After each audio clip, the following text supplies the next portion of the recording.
can tell by the accent I'm not from Germany. No. Where are you from, bud? India. When I do that German accent, you're like, yes, that is them. That is the stupid face. No, I'm not from Germany. I'm just visiting from England, so I'm going to get a quick gauge in the room. Give me a quick cheer. Who's drinking? That is so continental. That is a very subdued... If you go into a British comedy club on a Saturday night and ask people who's drinking, they're just like, yes! We never stopped! And I didn't realise how much of a problem... Your haircut's ridiculous. I didn't realise how much he's massive. I'm going to get battered after this. He's like, I might be German, but I know Taekwondo. I am very high, but karate chop. I didn't realise how much of a problem we have with booze in the UK until I went and lived in America. We have one American, Arno. Yes. Yeah, dude. You like West Coast America? San Diego, California. Of course he is. You can't be an Arno from fucking New York. That name is too long, asshole. You can't say Arno. Arno from San Diego, California. Awesome. Armando. Huh? Armando? Yeah, Mexican. Mexican? Oh. I retract everything I just said. Sorry about the golf. Okay. So, look. If anyone's gonna know how it feels to apologize for taking land, it's a British guy. Okay. Okay. The Indian guy is on board with this. Okay. You're like, yeah, fuck you, buddy. I agree. I agree. I'm sorry. So you're from America. So the drinking culture in America is entirely different from the UK. Because if you tell an American person you stopped drinking, they're like, oh, good for you. Hey, Tom, did you find Jesus?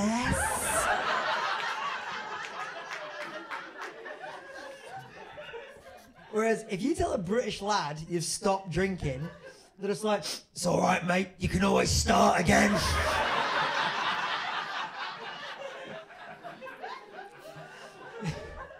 I knew there was something about you, Anna, because you haven't got that American attitude, you haven't got that like rah-rah vibe. Because usually, and if there's an American at a comedy show in Europe and you say, are there any Americans here? There's two types. If they're visiting, they just go, woohoo! Yes! I flew here on a plane! I used a passport! It was awesome! And then there's the ones who live here, and they're just like, I'm fucking sorry.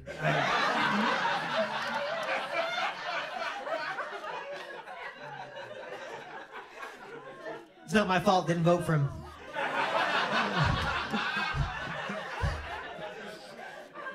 I always feel really bad for Americans because I lived in New York for a long time, not in California because I had ambition. So I was in, and I can't tan. I'm getting a tan from these lights. This is a summer holiday for me. So I lived in New York for a long time, so I still have a lot of friends in America. And I was on tour out in the UK on the American election in November, and one of my mates from New York FaceTimed me, and she goes, "Oh my God, Tom, if Trump wins tomorrow, I'm gonna move there." Yeah, she didn't realize I was in Liverpool. When she messaged me, if you've never been to Liverpool, it's fine. Bit stabby. But that isn't the issue. The issue is, I just don't think an American girl would get on very well in Liverpool because she's going to get talked to by Liverpool lads. And they have a very strong accent. Liverpool accent's like, fucking hell, love you, right? You want to go watch some football and have a pint down the docks? Come on, let's go. And this poor American girl's going to be like, I'm sorry, sir, I don't speak Spanish.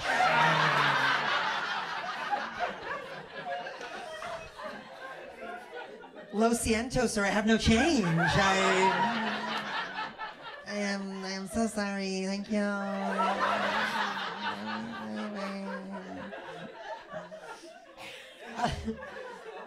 You guys get so much shit. It's so unfair. I love Americans.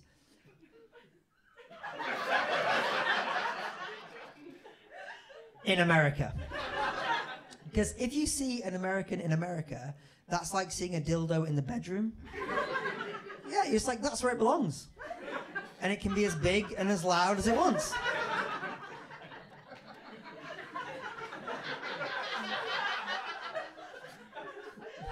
But seeing an American in Europe, that's like seeing a dildo in the kitchen.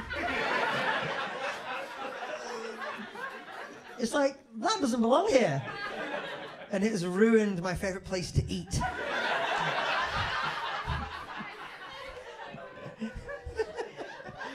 Poor Arno is carrying the can for a whole continent. God bless you, sir.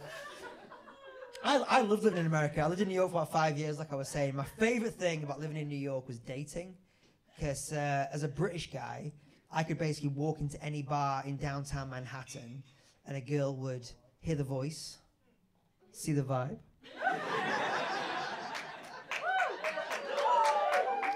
And she'd be like, oh, damn, Paddington Bear, 12 o'clock. Step back, girls, mama's gonna get marmalade.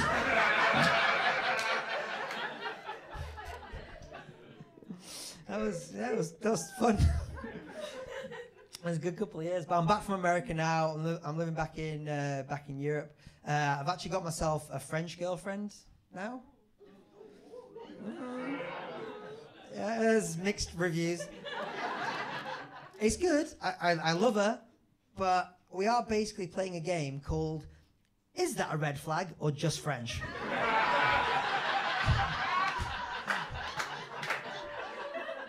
Look at you nodding there. Are you French? No, but you've been. I've always lived close to France. You've always lived close to France.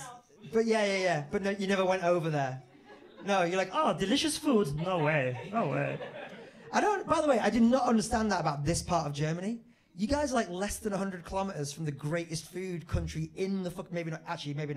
Because in India is pretty incredible, but like in Europe, it is amazing. But like in Europe, best food country in the world, and you guys looked at all that stuff and went, Nein, danke. No, we fry some chicken. This will be good for us. We'll have a nice time. I think what's happened, what's happened at that border, I think, is on the one side you've got the French, and it's wine, and it's cheese, and it's passion.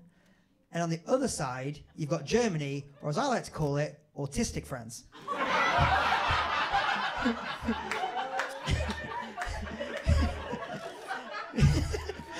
Because you've got one culture that's like wine and cheese and passion, the other side, I like trains!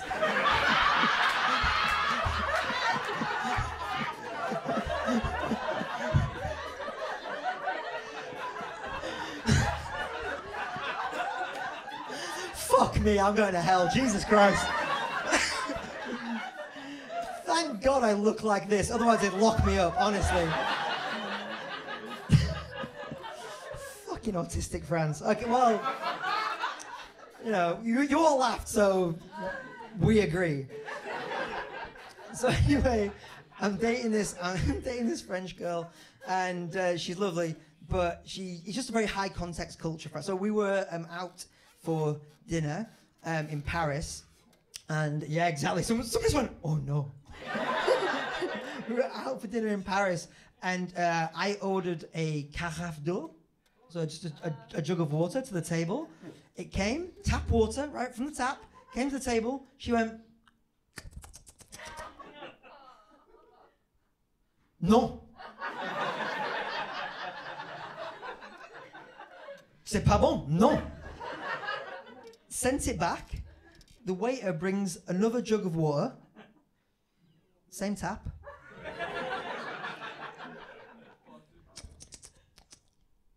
Okay, c'est bon. And I'm watching her do this as a British person, just thinking,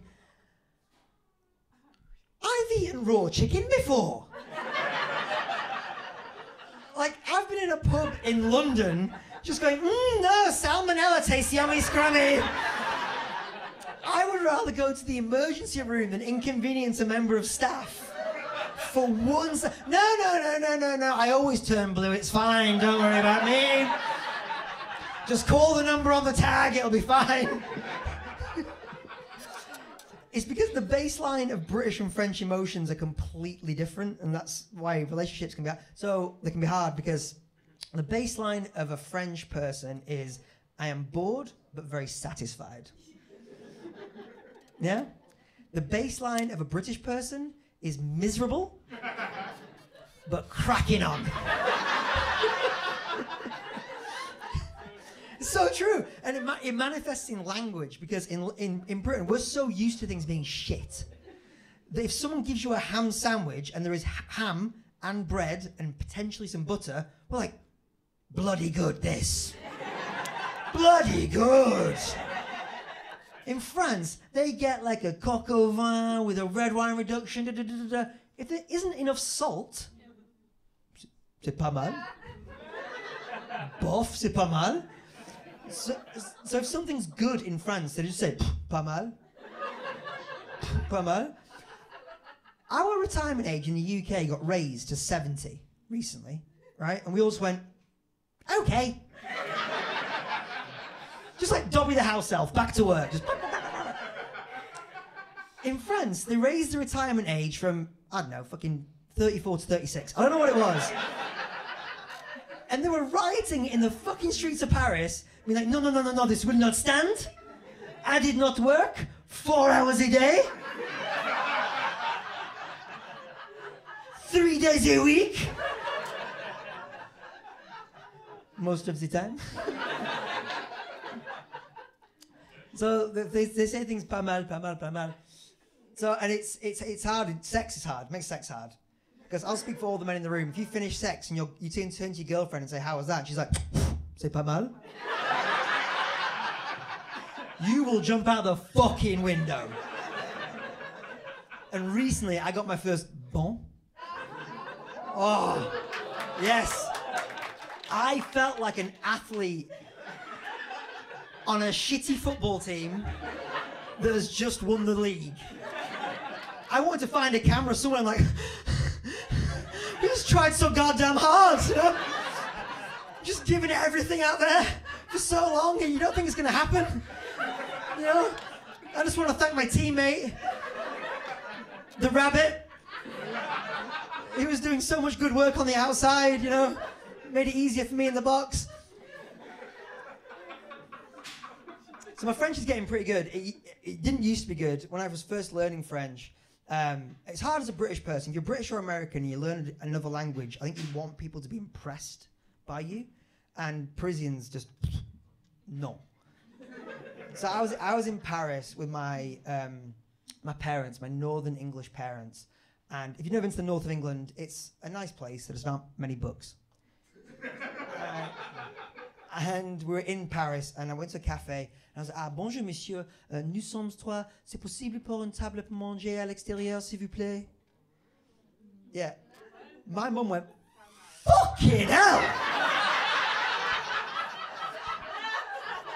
I didn't realise you're a genius! Yeah, Jed, did you know we've raised a baby Einstein? And the cafe owner could not help himself. He went, Madame, he's not a genius. No, it does not sound like a genius. He sounds like a weird small boy. I've realized doing gigs around Europe, that's not the same. It's not the same everywhere. Like, if you go to other countries, you go to Italy, right? And you can speak a tiny bit of Italian, they absolutely love it. You walk into a cafe in Italy and just say, ah, buongiorno. The cafe owner's like, oh! Maria, come downstairs! Oh, what is it, Giuseppe? There is this boy, this beautiful boy. He walked into the cafe and he said, buongiorno. Oh my God, I did not know we were dealing with a bambino Einsteino.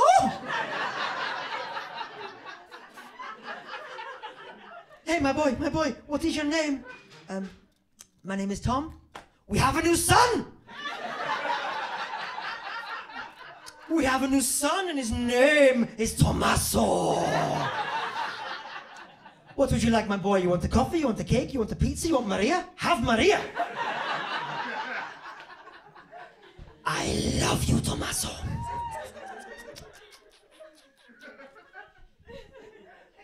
So glad I got to do this gig. You guys have been absolutely lovely. And yeah, thank you. Getting to do a gig with a red mic is a real treat.